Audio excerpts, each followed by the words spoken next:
이거를 넣고,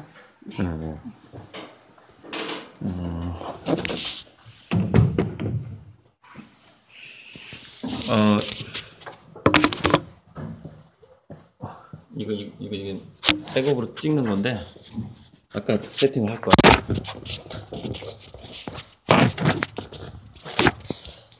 잘 안 되니? 어떻게 해야 돼? 잠깐만. 저기, 우리 있잖아요? 핸드폰. 아니, 괜찮아요. 오케이, 자리 잡았어요. 오케이. 이 정도면 됐고요. 시계도 보이고. 이거 하셔도 벗으셔도 네, 벗고 할게요. 예. 처음에 이제 입장할 때는 좀 쓰고 입장했다가 신비주의. 여기 보면 이제 제가 지금까지 해온 일 또는 하고 있는 일, 제 직업이 여기 설명되어 있어요. 근데 저기 소개 안 된 것 중에 동화 작가 썼다가 좀 너무 많아서 지웠는데, 저는 이제 나이가 80이 되면은 그때부터 동화를 그리기 시작할 거예요. 80살 될 때까지는 열심히 이제 다른 비즈니스 하고 또 그림 그리고 그렇게 하면서 어쩌다 보니까 이제 그렇게 독서의 목표를 세워서 책을 많이 읽게 됐는데, 아무것도 안 하고 책만 읽은 시간이 한 10년 된다고 보시면 됩니다. 다른 직업을 갖지 않고. 그 정도의 근데 저는 그렇게 할 수 있었던 게 제가 직업이 화가였기 때문에, 직장인이 아니었기 때문에, 그림도 안 팔리고 그러다 보니까 도서관에서 살게 됐는데, 예. 너무 안 써서. 자, 유저 좀 해주세요. 아, 그래요? 예. 이렇게 다양한 분야를 동시에 좀 꽤 깊이 있게 좀 아는 사람에 대한 책이 요즘에 폴리메스라는 책이 나왔어요. 폴리메스. 그래서 제가 그 책이 나왔던 소식을 듣고, 고리들 TV 유튜브 채널 말고 폴리메스 TV를 하나 더 운영해야 되겠다 해서 이제 바로 채널을 하나 오픈했어요. 폴리메스 TV라고. 그래서 폴리메스 검색해보면은, 유튜브에 검색하든 네이버에 검색하든 그 책이 뜰 겁니다. 책. 폴리메스. 다양한 분야의 지식이 많은 사람인데, 그 폴리메스라는 책이 지금 왜 인기가 있냐면, 인공지능하고 관계가 돼 있어요.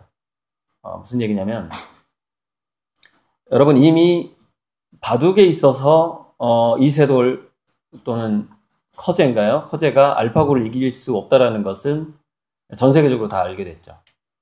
그런데 그 어떤 특정 분야에서, 특정 전문 분야, 스페셜리스트라고 하죠. 그 스페셜한 분야에서 인공지능이 하나둘씩 정복해 나가고 있는 거죠. 그래서 예를 들어서 신문기사를 쓰는 분야, 그 다음에 의료, 의학, 특히 진단 쪽에 있어서는 이미 인공지능 의사하고, 일반 의사하고 이렇게 일반 의사를 그때 12명인가, 20명인가 해서 진단 테스트를 하는 겁니다. 자, 2학년 잠시만. 성지반 학생들 수학실로 3층 수학실로 지금 잠깐 모여주세요. 필기 들고 볼펜 하나씩 들고 1학기에 뽑았던 성지반 학생들 지금 바로 수학실로 모여주세요. 수학 얘기가 나와서 드리는 말씀인데, 수학 문제를 풀어주는 애플리케이션이 있어요. 근데 보통 대학 수학이든 고등학교 수학이든 문제를 딱 사진 찍어주면 3초 만에 풀어줍니다. 3초가 안 걸려요. 근데 왜 3초가 걸리죠? 전송됐다가 다시 오는 시간이 있잖아요. 즉 수학 문제를 풀어주는 인공지능은 찍자마자 바로 풀어버립니다. 그 문제를 보자마자. 즉 0.3초도 안 걸린다고 봐야 되겠죠. 그런데 그 애플리케이션 가격이 몇 년 전에 3,000원이었어요. 그러니까 여러분들이 스마트폰에 그 수학 문제 풀어주는 애플리케이션을 깔고 다니면은 어떻게 될까요? 수학은 그걸 만약에 허용한다면 시험장에서 수학을 만점을 맞겠죠. 무슨 얘기냐면, 제가 아까 의사하고 인공지능 의사의 대결에 있어서 진단의 정확도 시험이 있어요. 그러면은 이 사람은 어디가 뭐 징후가 안 좋고 어쩌고 저쩌고 이렇게 문제가 나와. 그럼 이 사람의 병명이 뭐냐 이거예요.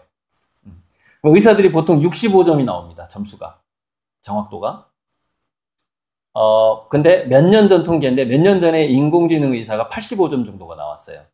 인간을 능가했는데 지금은 아마 98점 이상 점점 좀 돼가고 있겠죠. 왜냐면 통계가 쌓이고 있으니까. 자, 폴리메스라는 책이 지금 왜 인기가 있냐면은 바로 이런 것처럼 스페셜한 분야에서 인간들이 급속도로 인공지능에서 밀려나고 있다는 것이죠. 자기보다 더 스페셜하게 들어갈수록 더 불리해지는 상황이 와버렸다는 거지, 인간이. 그러면 스페셜의 뭐 반대말이라고 하기는 그렇고, 스페셜리스트의 그것이 수직적이라면, 우물을 깊게 파는 듯하게. 그럼 우물을 넓게 파는 사람들을 보통 제너럴리스트라고 부른단 말이죠. 알파고가 은퇴하면서 나는 더 이상 나는 바둑계를 떠나겠다라고 그 알파고의 하사비스가 은퇴를 하면서 한 말이 있습니다. 알파고는 이미 AGI가 되었다라는 인터뷰를 합니다. 이것도 뭐 한 2년 전 인터뷰일 거예요. AGI 그 G가 바로 제너럴이라는 뜻이에요. 보편적인. 거의 모든 것을 범용 뭐 이렇게 해석하기도 하고 이것저것 다 할 수 있다는 뜻이에요. 제너럴. 그게 Artificial General Intelligence가 AGI거든요. 이미 알파고는 AGI가 됐다. 이렇게 인터뷰를 하면서 2년 전에 뭐라 그랬어요? 알파고는 더 이상 바둑 연구를 하지 않는다. 앞으로 생명과학 연구를 하게 될 것이다. 이렇게 얘기를 합니다. 알파고가 지금 생명과학 연구를 하고 있죠. 특히 뭐 연구하고 있죠? 바이러스. 코로나 치료제를 인공지능이 연구를 하고 있는 것이죠. 지금. 순식간에 많은 정보를 파악을 하고 그 정보, 자, 인류의 그 정보의 그 데이터라는 게 어떻게 쌓여왔어요, 지금까지? 어떤 방식으로 쌓여왔죠? 전문가를 중심으로 쌓여왔어요. 왜? 대부분의 사람들이 전문가가 되기를 원했으니까. 스페셜리스트가 되어야만이 돈을 벌 수 있었으니까. 그래서 우물을 깊게 파는 시대였단 말이에요, 지금까지. 변호사 자격증을 따야 했고, 그러죠. 전공 분야를 정해서 그 분야를 잘해야 했단 말이에요. 그래야 취직할 수 있었고, 왜? 인간 전문가들을 많이 원했었으니까, 세상에서. 그런데 그 인간 전문가들이 인공지능에서 지금 퇴출당하고 있다 이거예요. 몇 년 전부터. 실은 언제부터였다고 봐야 될까요? 예를 들어서 전화상담원이라든지 뭐 거슬러 올라가 보면은 일단 마부가 퇴출되기 했던 때가 있었어요. 약 100년 전에. 자동차가 나오면서. 그리고 중간쯤 지나면은 어떤 사람들이 대거 해고당했냐면 타자 치는 사람들. 타자 치는 사람들이 대거 컴퓨터가 나오면서 이제 직업을 이렇게 되죠. 대량 실업의 문제죠. 대량 실업. 앞으로 다가오는 시대에 가장 많은 대량 실업이 어디서 일어날까요? 운전사들. 자율주행차가 나오니까. 그 운전하는 그 직업의 숫자가 어마어마해요. 우리나라만 해도 거의 100만 명, 난 통계를 안 내봤어요. 근데 일단 뭐 10만 단위가 아니에요. 거의 뭐 100만 단위일 가능성이 높아요. 운전하는 직업을 가진 사람들. 한꺼번에 실업자가 되진 않겠지만 미국 같은 데서 중국에서 지금 핸들이 없는 택시가 나왔어요. 운전대가 없는 택시가 나와서 이미 돌아다니고 있어요. 중국은 땅덩어리가 넓다 보니까 자율주행차가 돌아다니기에 적합한 도시를 아예 설계를 해버렸어. 자율주행차가 사고가 안 나게 도시를 아예 건설해버린 거예요. 거기서 이제 운전대 없는 택시가 돌아다니는 거죠. 중국 같은 경우. 자, 미국은 맨 처음에 뭐부터 자율주행차가 되고 있죠? 트럭부터. 계속 고속도로 지루하게 가니까. 인간이 운전하면 이거 잠을 잘 수밖에 없는. 그래서 이제 고속도로에서는 자율주행하고 지금은 이제 반반이죠. 시내에서는 드라이버가 하고 고속도로 웬만한 데서는 그냥 자율주행하고 이렇게 하고 있죠. 그러니까 운전대가 있죠. 자, 잘 생각해 보세요. 무슨 얘기냐? 스페셜리스트를 중심으로 지구상의 데이터가 데이터화 되었다라는 점이 굉장히 중요한 부분입니다. 무슨 얘기냐? 지구상에 있는 모든 정보는 인공지능에 의해서 다 순식간에 파악이 돼요. 아까 그 수학 문제를 사진 찍자마자 풀어주는, 그 수학 문제 풀어주는 인공지능처럼. 그러니까 인공지능이 따로 있는데, 이제 그 애플리케이션 회사에서 수학 문제만 특허를 낸 거죠. 자기들 애플리케이션을 통해서 수학 문제를 풀 수 있도록 그 경로를 만들어낸 거죠. 그게 하나의 그 좀 브랜드죠, 브랜드. 간판 같은 건데. 이 문을 통해서만 수학 문제를 푸세요. 그게 이제 수학 문제 푸는 애플리케이션이에요.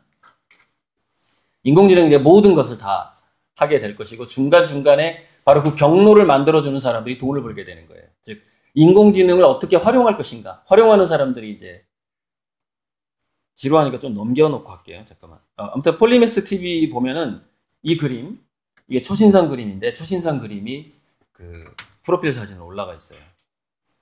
지루하니까 어떤 도표를 이거 한번 열어놓고, 이것도 좀 여러분한테 좀 안 맞네요. 그냥 제 그림 보여주면서 하죠. 제가 그린 그림들이 좀 있습니다. 자, 스페셜리스트를 중심으로 만들어진 지구상의 데이터. 그렇다면, 그리고 인공지능이 모든 데이터를 순식간에 파악할 수 있다. 이 두 가지를 한번 결합해 보세요. 그러면 무슨 얘기냐? 깊은 우물을 파려고 하면 할수록 실업자가 될 확률이 높다. 이런 결론이 나오게 됩니다. 네. 전문 분야에서, 자, 근데 전문 분야에서도 예를 들자면, 뭐 의사다 그러면은 의과대학 내에서도 뭐 정신과 의사, 뭐 내과에 뭐 진단의학과, 영상의학과 이렇게 만약에 여러 개를 전공한 의사가 있다고 칩시다. 그러면은 그 사람은 병원에서도 끝까지 생존할 가능성이 높아요. 왜냐면은 데이터 자체가 깊게 파는 방식으로 지구상에 현재 데이터가 형성되어 왔기 때문에 그 깊은 분야만 잘하는 사람은 잘리는 거예요, 먼저. 왜? 인공지능한테 도저히 이길 수가 없으니까. 그러면은 다양한 전공을 가진 사람, 다양한 것을 박식한 사람들은 뭐예요? 뭔가를 깊이 파는 인공지능을 연결 지을 수 있는 능력이 살아나는 거예요. 그게 폴리메스예요. 그걸 뭐라고 그럴까요? 연결지능이 생기는 것이죠. 그래서 지금은 둘 중에 하나입니다. 인공지능 시대에는. 예전에 전문가들이 파지 않았던 우물을 파거나, 그럼 새로운 데이터가 형성이 되겠죠.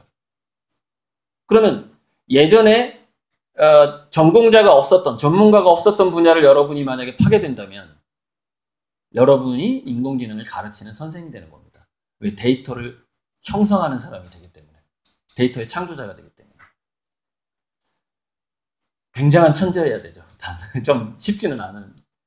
노벨상을 탈 만한 천재도 쉽지 않을 수도 있어요. 지금 굉장히 많이 이게 발달한 상황에서는. 하지만 저는 그런 분야가 남아있다고 생각합니다. 여러분이 지구상에 그 어떤 사람도 전문가가 돼보지 못했던 곳에서 전문가가 될 수 있다. 오케이. 할 수 있다고 봐요. 확률은 좀 낮겠지만. 자, 확률이 더 많은 게 있어요. 그게 뭐냐? 수많은 그 전공 영역을 수박 겉핥기식으로 한 200개를 전공을 하는 거야. 200개. 자격증을 한 200개를 따는 거야. 그러면은, 네. 잠시,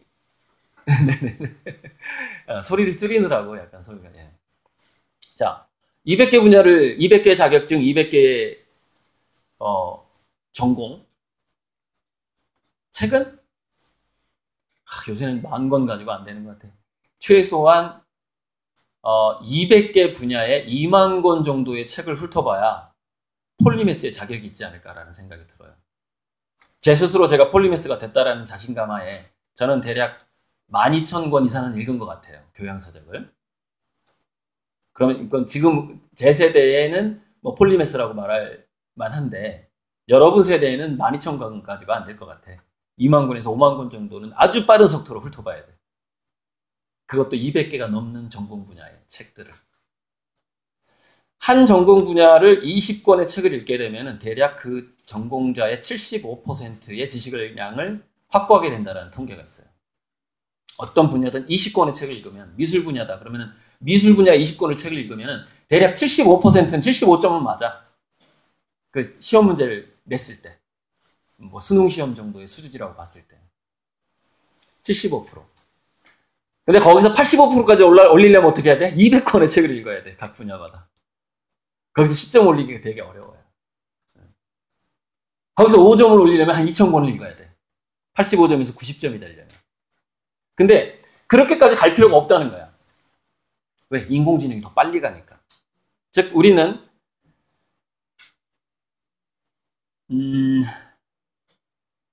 예를 들자면은 뭐 우리가 예전에 그 검정고시 볼 때 꽈락 같은 게 꽈락도 지금 꽈락이 사라졌어요. 검정고시 사라졌는데 평균 60점만 넘으면 그 고시 합격을 합니다. 그 중학교 졸업 자격증 뭐 이런 거 그 검정. 평균 60점. 평균 60점이 안 돼도 돼요. 제 생각에는 예전에는 우리가 평균 점수를 올리기 위해서 자기가 잘하는 과목에 100점을 맞고 우리가 보통 수능이나 학력고사의 그 전체 그 점수를 따질 때는 그런 식으로 공부를 저도 그렇게 했으니까 내가 점수를 올릴 수 있는 분야를 더 열심히 하고 포기할 건 포기하고 그러면서 학력고사 한 250점만 맞자.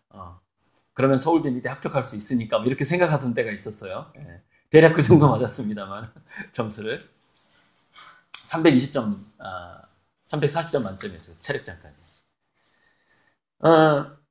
그런데 그거보다도 이 폴리메스 시대, 인공지능 시대에는 25%의 지식, 즉 10개 분야의 75점의 지식을 10개 분야에 75점 정도의 지식을 가진 사람보다 200개 분야에 25점의 지식을 가진 사람이 훨씬 유리한 시대가 오고 있다 이거예요.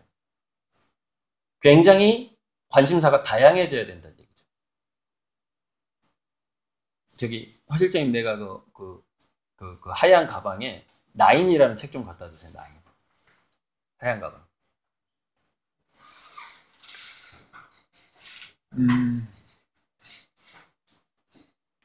이제 지금 혹시 인공지능과 미래인문학을 대충 훑어본 사람 이렇게 시간이 없었죠? 서문이나 뭐 에필로그라도 본 사람 있어요? 질문 작성해온 사람 혹시 제 책을 읽고 질문 생각해둔 사람. 오케이, 질문이 뭐예요? 잠시만요. 혹시 마이크 있나요? 이동씨, 이거 좀 갖다 줘봐요. 그리고 말할 때 마스크 살짝 내리고 좀 해줘요. 발음이 안 나와가지고.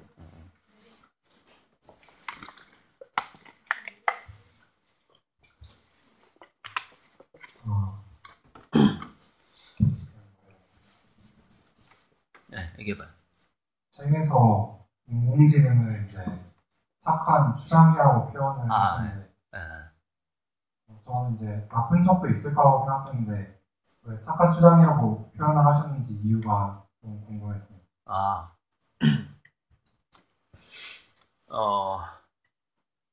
샤이 트럼프라고 아세요? 샤이 트럼프?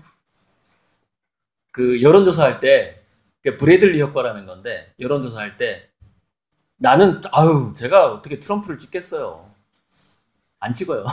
여론조사할 때 이렇게 얘기를 해. 근데 몰래 들어가서는 트럼프를 찍어. 트럼프한테 뭔가 꽂힌 거야. 트럼프면 뭐 될 것 같아. 뭐 이런 식으로.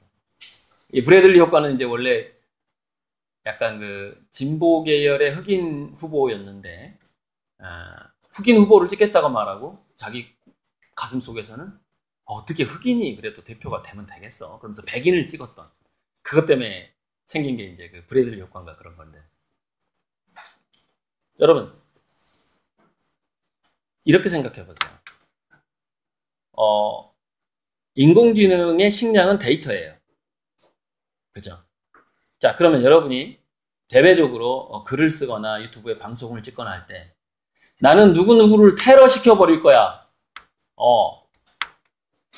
뭐 나는 나쁜 놈이야 이렇게 광고하는 사람 별로 없잖아요. 그런 사람보다는 나는 인공지능을 활용해서 나는 내 직업 분야에서 뭘 해서 누구에게 보탬이 되는 사람이 되고 싶다. 내 삶의 의미를 찾고 싶다. 착하게 살고 싶다. 라는 사람이 몇 배가 많죠? 나 누구를 테러해버리겠다 하고, 나 착하게 살고 싶다 하고.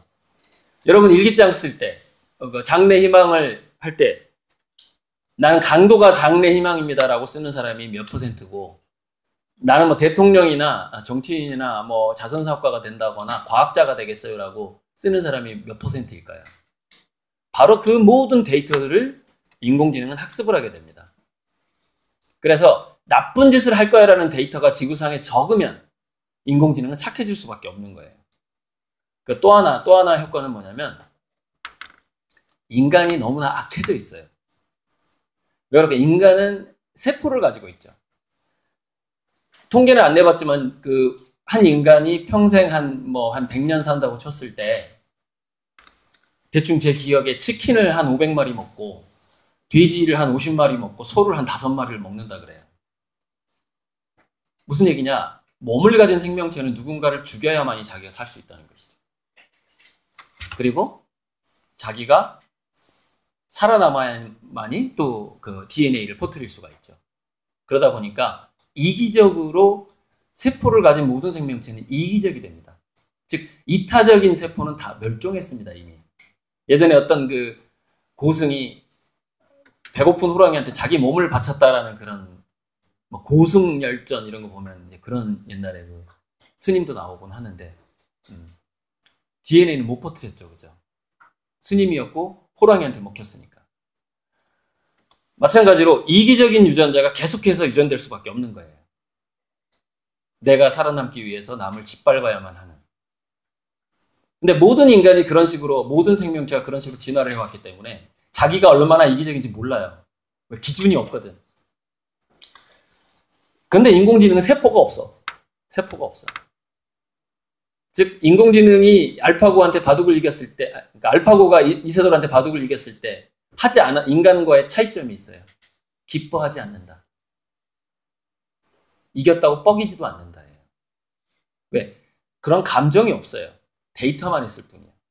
감정은 어디서 비롯되죠? 인간의 감정은 신경전달 물질하고 호르몬.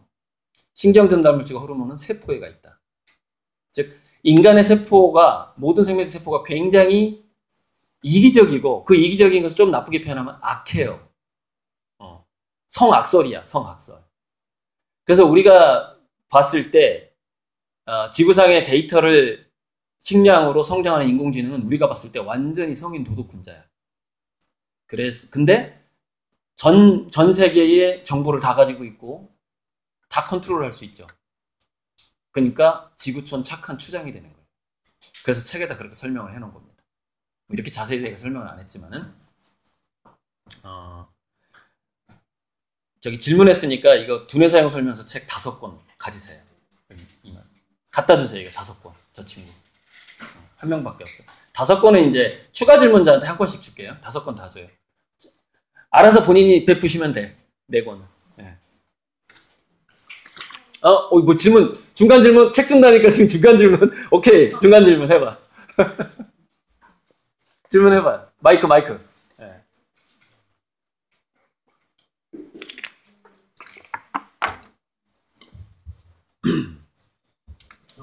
자동차 인공지능이 2020년대부터 발전 확산한다고 하셨는데 지금 코로나 시기도 겹치고 하는데 이 이후에 자동차 인공지능의 발전이 어떻게 될 것인지 어떻게 예측하시는지 궁금해요.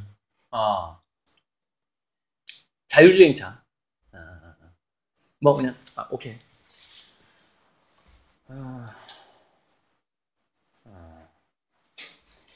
좀 이런 게 있어요. 아까 이 학생이 했던 질문하고 조금 겹치는데, 자, 인공지능이 나빠질 수도 있지 않겠느냐? 예, 맞아요. 나빠질 거예요. 근데 이기적인 인간이 인공지능을 활용하니까 우리가 보기에는 인공지능이 나쁜 인공지능처럼 보이게 되는 거죠. 즉, 뭐 전쟁하는 로봇을 인간이 만들잖아요. 그렇게 프로그램을 하고 학습을 시키면 걔는 이렇게 걔도 실수하잖아요.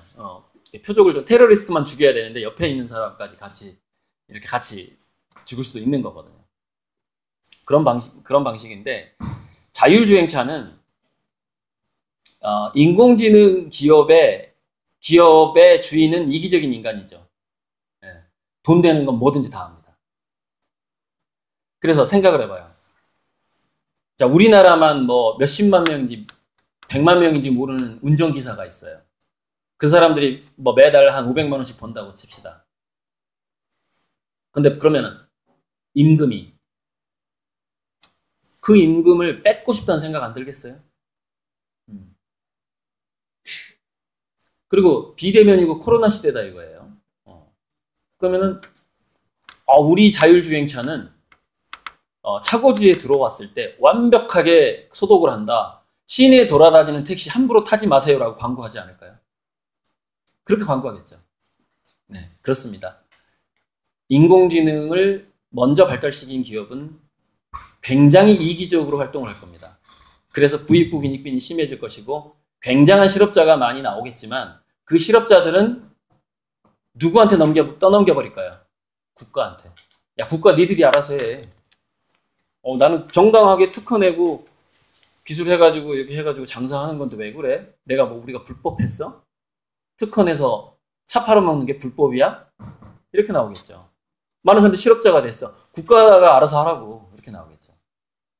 그럼 국가는 어떻게 나갈까요? 야, 이것들 세금 엄청 뜯어버려야 되겠는데? 이렇게 나가겠죠. 근데 세금 뜯기가 너무 어려워. 다국적 기업이야. 우리나라 기업이 아니야. 외국 기업을 어떻게 세금을 뜯어요? 그래서 향후 우리나라는 20년 동안 엄청 고난의 시기가 오는 겁니다. 그 시기를 여러분들은 어떻게 극복하면 돼요?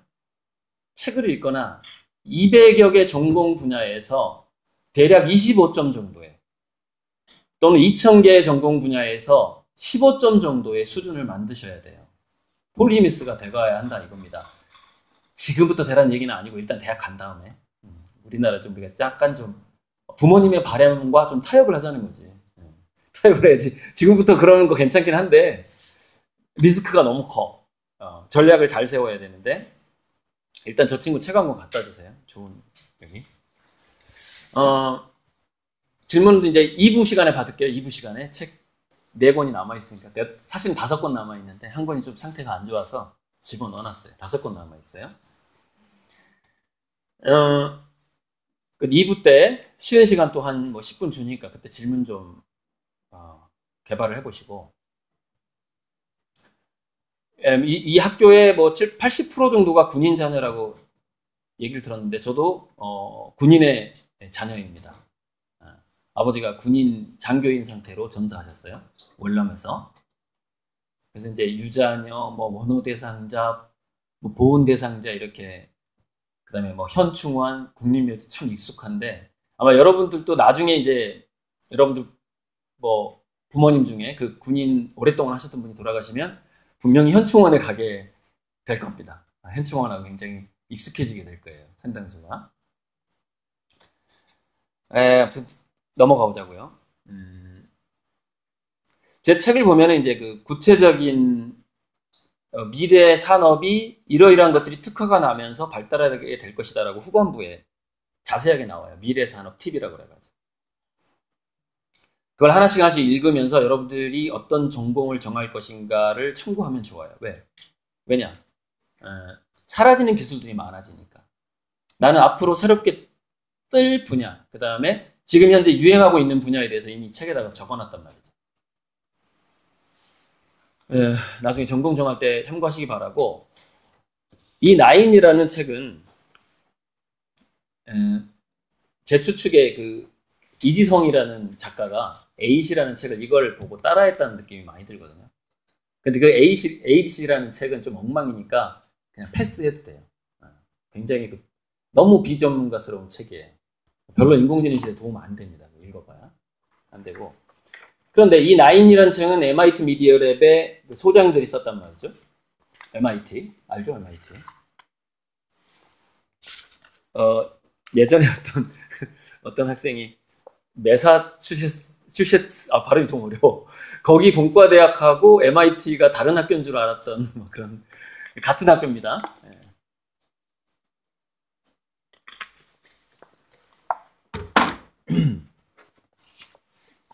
여기서 앞으로 여러분들이 생각해야 될 9가지 원칙에 대해서 얘기를 합니다.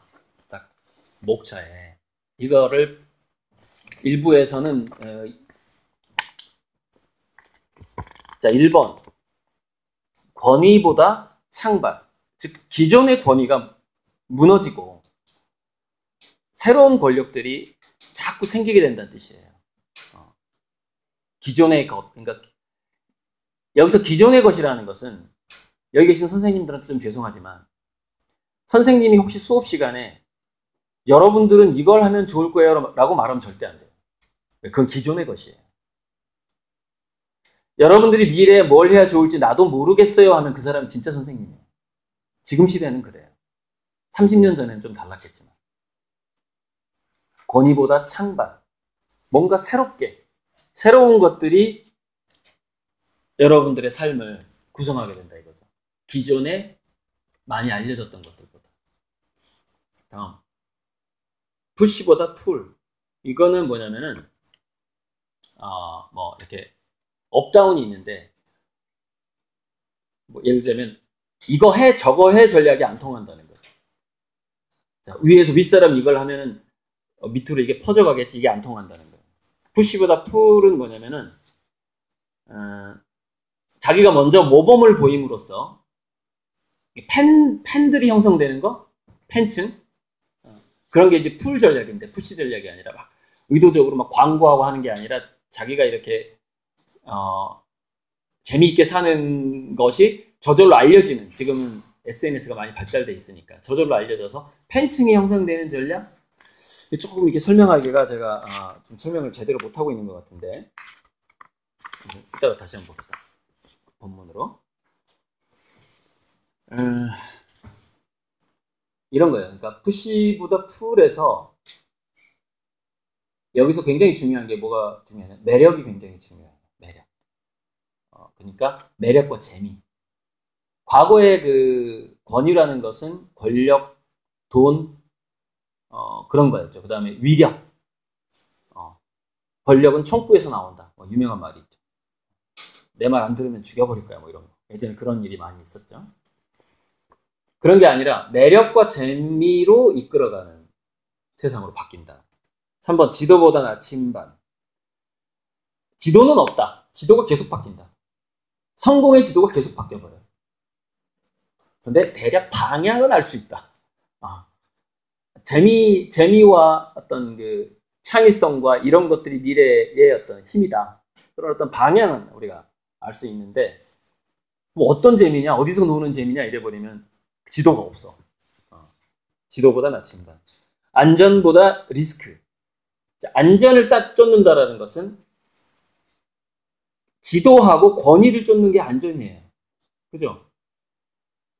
로드맵이라고 하죠. 이 로드맵. 야, 이 로드맵으로 가면은 안전해. 너 안전빵으로 성공할 수 있어. 뭐 이런 거. 그런 게 없어. 아예. 전부 다 리스크만 있는 거예요. 여러분의 인생에 있어서는 앞으로. 그러니까 내 삶 자체가 리스크다라고 생각하고 지금 공부하는 게 훨씬 나아. 리스크를 피해야지라고 공부하면 안 돼. 그러면 더 큰 리스크를 만나게 된다는 거죠. 순종보다 불복종. 순종? 보통 권위에 순종을 하죠. 순종하면 안 된다는 거야. 그런데 이 책에 구체적으로 들어가면 이런 얘기가 나와. 건강한 불복종이어야 된다라는 단서가 달려있어요. 무조건적인 반항 말고. 그 불복종이 상당히 건강해야 된다. 건강한 불복종이란 과연 무엇일까? 자기 신념이나 자기 느낌이 강해야 되겠죠.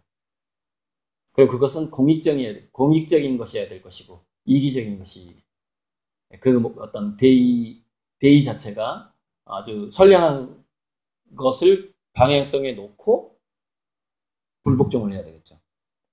자, 이론보다 실제. 모든 이론화된 것은, 데이터화된 것들은 아까 뭐라 그랬어요? 인공지능이 먼저 접근해서 다 파악한다. 그렇게 얘기했죠. 근데 이론보다 실제에서 이 실제는 뭐냐면 자기 몸이 참여하는 경험을 말하는 거예요. 자기 감각과 그래서 세상에 암묵지라는 말이 있는데 글로 쓴다거나 공식으로 만들기가 어려운 지식들이에요. 그리고 내가 분명히 그 깨달음이 있고 뭔가 그 느낌을 알겠는데 1시간 동안 그거에 대해서 강의를 해보라고 했을 때 내가 강의를 못 하겠는 거야. 내가 알긴 알겠는데 언어로 잘 표현이 안 돼. 주로 이제 몸지능을 암묵지라고 보통 많이 말을 하는데 여러분 자전거 타는 법을 논문으로 쓸 수 있겠죠. 근데 야 이렇게 한번 타봐 하고 하는 게 더 빨라요. 그 논문 읽고서 자전거 타는 법을 배우는 것보다는. 그죠? 그런 게 암묵지라는 거예요. 직접 해봐야만이 알 수 있는, 즉 빅데이터가 많은 거예요. 숫자와 문자로 이루어지지 않은 정보가 아주 많은 것들이 인공지능의 접근이 늦기 때문에, 그래서 이론보다 실제가 중요하다고 얘기하는 거예요. 빅데이터를 자기가 체득해야 되기 때문에 몸으로. 물론 이 시대도 한 30년 후면은 인공지능에 의해서 좀 정복될 것 같다는 느낌이 들어요, 저는. 7번 능력보다 다양성. 맨 처음부터 얘기했죠. 2000개 분야를 15점 맞게끔 공부를 하라 이거예요. 또는 200개 분야를 25점 맞게 공부하든지. 20개 분야를, 여러분 보통 고등학교 학과목이 한 20개 되죠. 20개 분야를 90점으로 공부하지 말라는 거예요. 200개 분야를 75점 정도로 맞게 한번 해봐라. 다양성. 여러분 여기서 다양성이라는 것은 회복력하고 면역력의 다른 말이기도 해요. 지금 코로나 시대다 보니까. 자, 8번. 견고함보다 회복력. 회복탄력성이라고 해요. 회복탄력성. 탄성이라고 해요. 탄성. 스프링처럼. 9번. 대상보다 특정 물질 대상보다 시스템. 시스템. 이건 좀 속으로 들어가야만이 되는데 몇 개를 제가 뽑아봤어요, 이 책에서.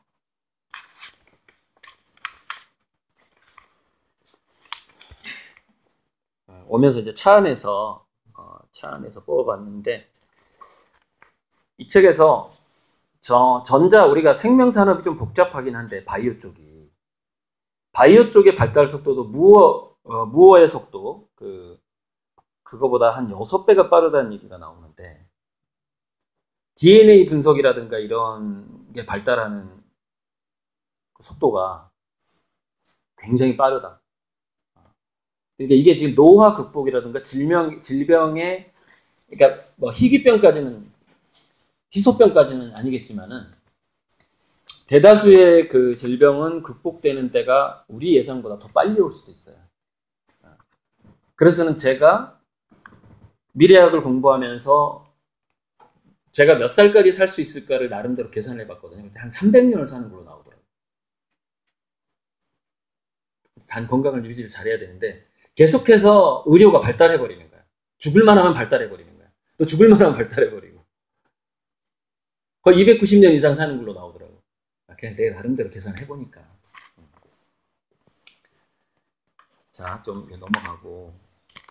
그래서 여러분 암묵지 중에 산에서 약초 캐는 사람들이 있어요. 그 다음에 송이버섯 이렇게 캐는 사람도 있거든요. 근데 그 사람들이 송이버섯을 어떻게 파악을 하냐면은, 이 낙엽이 쌓이잖아요. 낙엽하고 소나무 잎, 가리나무라고 우리가 시골에서 불렀는데, 그게 이렇게 쌓인단 말이죠. 그럼 바람이 불어서 자연적으로 쌓일 거 아니에요. 근데 송이버섯이 예를 들어서 낙엽이 10cm가 쌓였어. 근데 송이버섯이 올라오면서 속에서 1cm를 밀었어. 또는 한 3cm를 밀었어. 그러면은 미묘하게 낙엽이 쌓인 패턴하고 밑에서 살짝 밀어낸 패턴이 달라. 낙엽이 쌓이는 모양이 다른 거야. 그것을 버섯을 계속 캐러 다니다 보면 그게 보여. 낙엽 쌓인 것만 봐도 이 밑에 버섯이 있는 게 보이는 거지. 마치 와인 소믈리에가, 와인 소믈리에에 관한 책을 읽어보니까 정말 깜짝 놀랐는데, 와인을 마셔보고 미네랄을 분석해버려. 이 와인 맛은 이탈리아 어느 지방 어느 농장에 서남쪽 땅에서 서남 쪽에 심어져 있는 포도나무에서 딴 걸로 와인을 만들었다 이렇게 나와버려요. 와인 맛만 보고. 거기까지 안묵지가 갑니다. 인간의 실력이라는 게, 이 감각이라는 게. 송이버섯 찾는 거 못해요. 낙엽이 쌓인 패턴의 약간의 차이를 가지고 버섯을 찾아내버리는데 그걸 처음 해봐가지고 바로 이런 것들은 인공지능이 인공지능이 미네랄 분석은 할 수 있지. 와인 한 방울 뚝 떨어뜨리면. 그리고 이제 그 버섯 캐는 로봇이 나올 수도 있죠. 버섯 캐는 로봇이랑 같이 다니면서 산에 이제 올라가면서 한 15년 내에 나올 것 같은데 버섯 캐는 로봇. 10만이들이 데리고 다니면서 그 산삼 캐는 프로젝트. 드론으로 한번 쫙 지나가면 산삼이 바로 보여버려. 어디 있는지. 로봇이랑 산삼 캐러 가는 거지. 빠르면 15년에서 20년 내에 이게 가능할 것 같아요. 제 생각에. 지금 로봇, 여러분 이게 가능하려면 첫째 뭘 만족해야 되죠? 로봇 가격이 싸져야 돼요. 그죠? 그리고 드론 촬영 서비스가 거의 무료가 돼야 돼요. 그러면 산삼을 로봇을 데리고 가서 캘 수가 있는 거죠.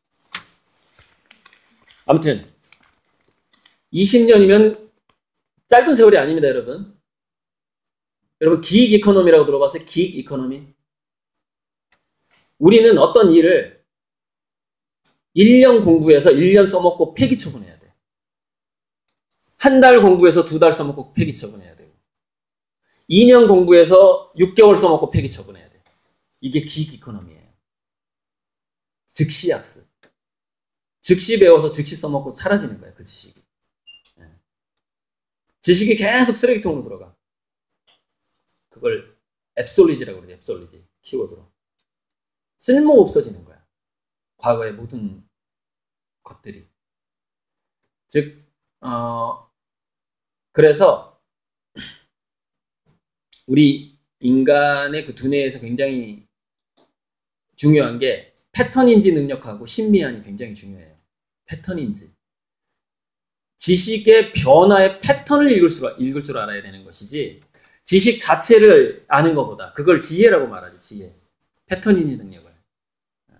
신미안도 이제 신미안이라는 것은 깊이 볼 수 있는 지혜고 패턴인지는 넓게 볼 수 있는 지혜인데 그 신미안과 패턴인지 능력이 결합이 되면 그 사람에게 선견지명 능력이 생기는 거예요. 미래를 예지할 수 있는 거지.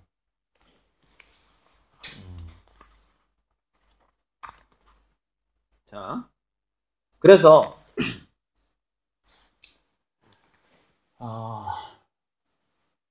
만약에 여러분이 내가 깊은 분야의 전공자가 되고 싶다, 스페셜리스트가 되고 싶다. 그러면은 전 세계적인 신화가 돼야 돼.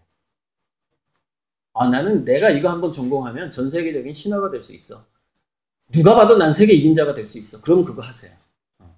그렇게 자신 있으면. 근데 그렇게 할 수 없다면은 어떤 문화 속에서 문화 다양성 확보해야 돼. 문화 다양성. 자기가 세계 넘버원이 확실하게 나는 될 수 있다. 그러면 스페셜리스트가 되시면 돼요. 아니면 문화 다양성 확보해야 돼요. 넓은 방식으로 가야지. 또 하나, 돈은 흔해지고 아이디어가 귀해지는 시대가 온다. 폴리미스하고 연결되는 거예요. 돈은 흔해져요. 여러분들이 투자할 사람들은 점점 많아져. 그런데 창발, 새로운 아이디어를 창발해내기가 너무 어려운 것이죠.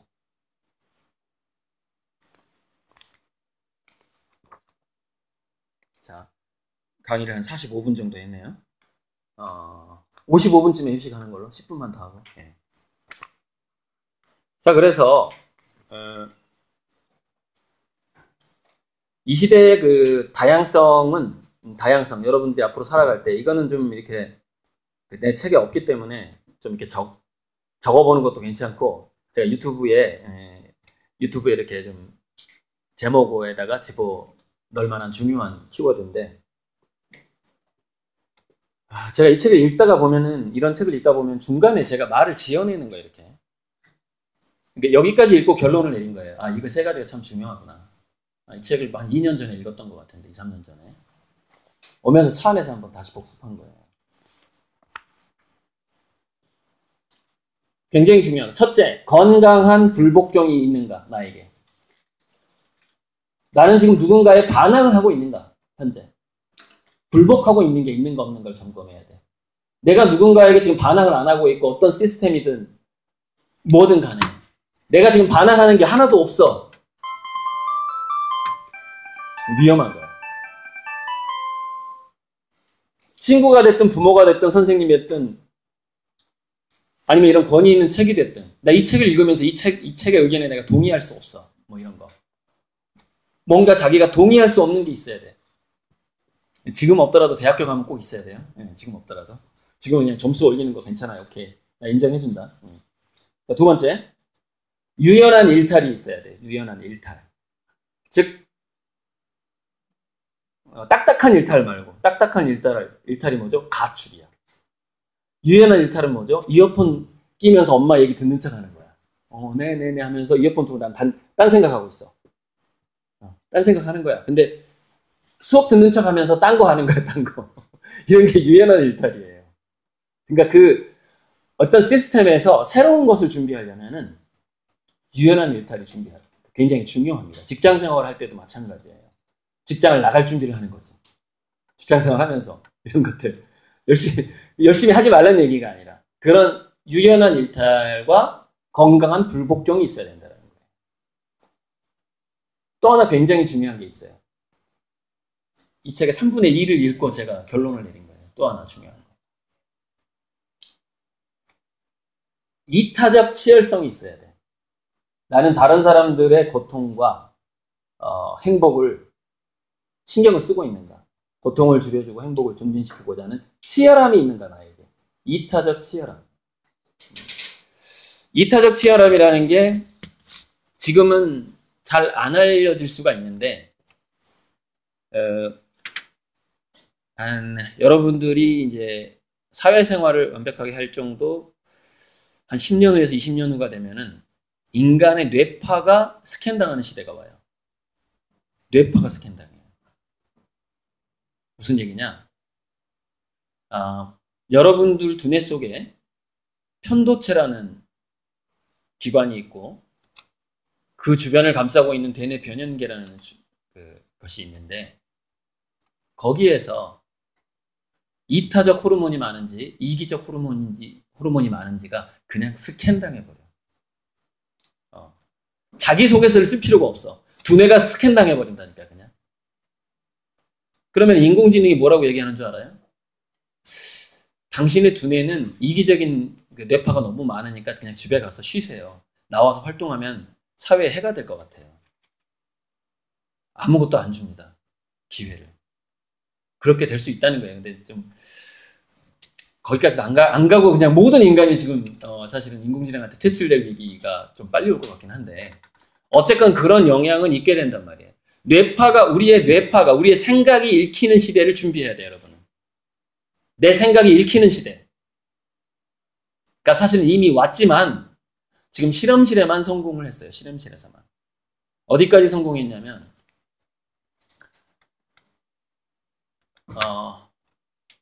한 사람이 머릿속으로 문장을 생각했을 때 나는 선생님이 좋아요라는 문장이라고 쳐봐요. 나는 선생님이 좋아요라는 생각을 하고 있어.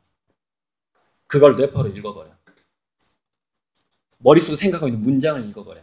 여기까지 지금 실험 단계에 와 있습니다. 한 사람이 머릿속에서 생각하는 숫자 1부터 9까지 생각해 보세요. 그중에서 이 학생이 7을 생각하고 있어. 이거 읽는 기술은 10년 전에 나왔어요. 이미 10년 전에 나왔어. 내가 그 책을 읽은 것만 해도 8년 전이니까. 굉장히 오래전에 나왔어요. 여러분의 뇌파를 읽는 기술이. 지금은 여러분들 CCTV로 여러분들 왔다 갔다 하는 거 모습만 찍죠.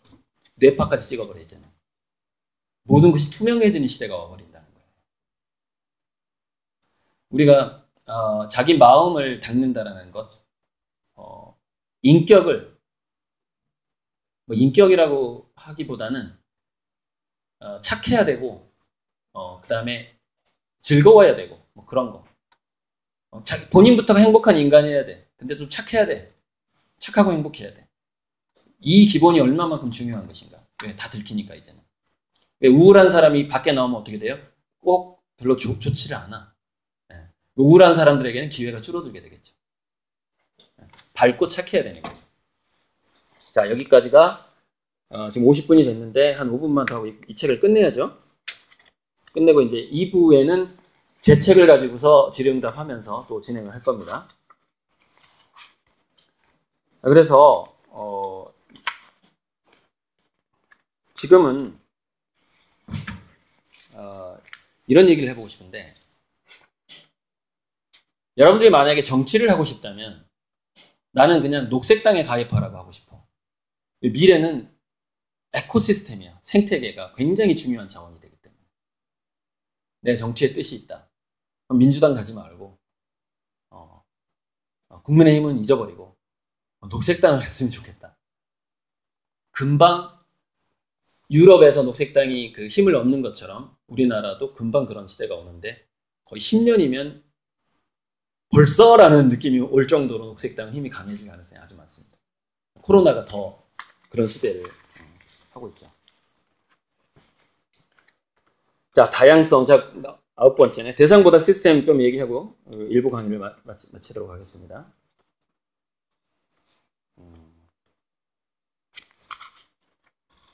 여기서는 뭘 말할까요?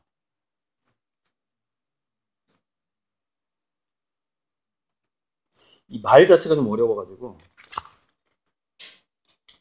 그냥 넘어가야 되겠네. 뭘 설명하기가 좀 어렵고. 자, 이것으로써 1부 강의를 마치고 2부 강의에서는 아무튼 질문도 좀 생각해내시고 제 책을 중심으로 해서 한번 해보도록 하겠습니다. 자, 휴식 시간 갖겠습니다. 네.